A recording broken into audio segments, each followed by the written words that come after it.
Hello everyone, it's me, Chad with the E, Tibor. So, for today's video guys, papakita ko sa inyo yung pinaka-basic kong ginagamit sa handicraft. Ito yung jewelry saw. Yung blade niya, siya, parang twisted.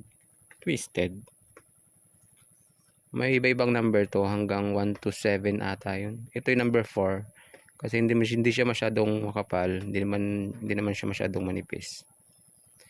Mabibili to sa sa Shopee, jewelry saw. So ganito siya pag ginagamit.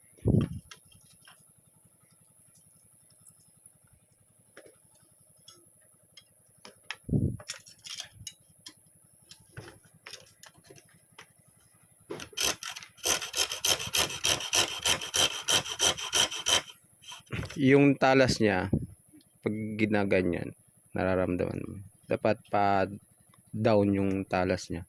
Kasi pag hinihila ko siya, pababa din.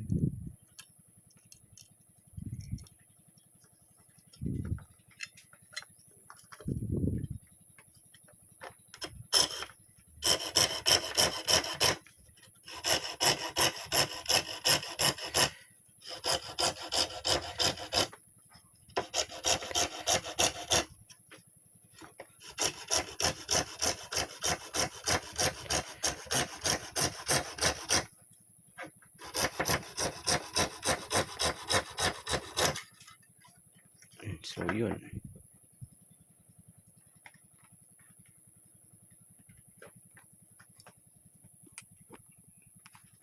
1 minute.